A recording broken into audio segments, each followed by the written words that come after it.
मैं एक ऐसे बंदे को जानता हूँ, सैलरी उसकी सिर्फ 35,000 थी। सिंपल कपड़े, सिंपल फोन, सिंपल लाइफ। और दूसरी साइड एक बंदा था जो 1.5 लाख कमाता था।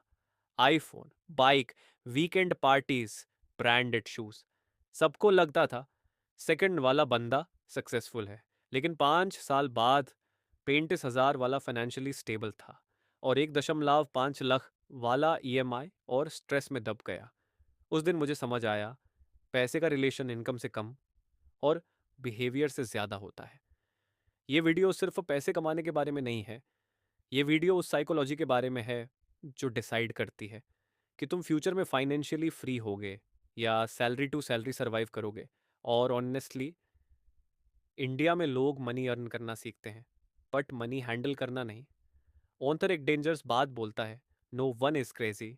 पहले मुझे लगा ये लाइन वियर्ड है, लेकिन फिर मैंने रियल लाइफ ऑन ऑब्जर्व की। कोई बंदा सारा पैसा क्रिप्टो में डाल देता है, कोई बंदा एफडी के बाहर सोचता ही नहीं, कोई शॉपिंग करके खुश होता है, कोई इन्वेस्टिंग करके। क्यों? हुआ क्योंकि हम पैसे को लॉजिक से नहीं, एक्सपीरियंस से देखते हैं। अगर किसी ने बचपन में फाइनेंशियल स्ट्रगल देखा है तो वो नेचुरली सिक्योर रहना चाहेगा, और जिसने लग्जरी देखी है उसके लिए रिस्क नॉर्मल होगा। सोशल मीडिया ने एक डेंजरस इल्यूजन क्रिएट कर दिया है।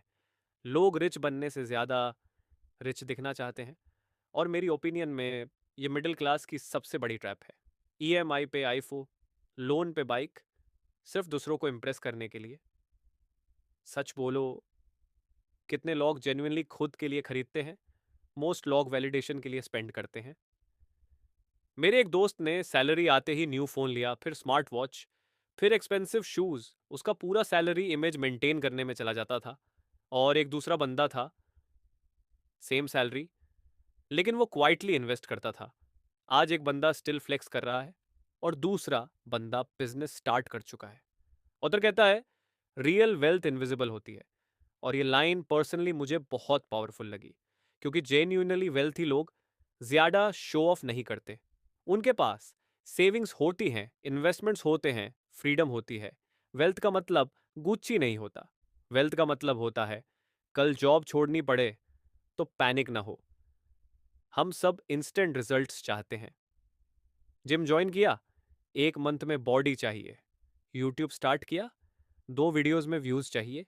इन्वेस्टिंग की, 1 साल में करोड़पति बनना है, लेकिन रियलिटी बोरिंग होती है। सक्सेस स्लो होता है, मनी भी स्लोली कंपाउंड होता है। ये फॉर्मूला बस ये बोलता है, स्मॉल कंसिस्टेंट ग्रोथ टाइम के साथ मैसिव बन जाती है। और ऑनेस्टली, ये सिर्फ मनी पे नहीं, लाइफ पे भी अप्लाई होता है। ऑथर के अकॉर्डिंग, मनी का बिगेस्ट बेनिफिट लग्जरी नहीं, फ्रीडम है। और मेरी ओपिनियन में ये 100% ट्रू है। पैसे होने का बेस्ट फीलिंग ये नहीं कि तुम एक्सपेंसिव चीज़ें बाय कर सको। बेस्ट फीलिंग ये है कि तुम फोर्स्ड लाइफ ना जियो। तो अगर इस बुक को एक लाइन में समराइज करूँ, तो मनी का गेम मैथ्स का नहीं, माइंडसेट का गेम है।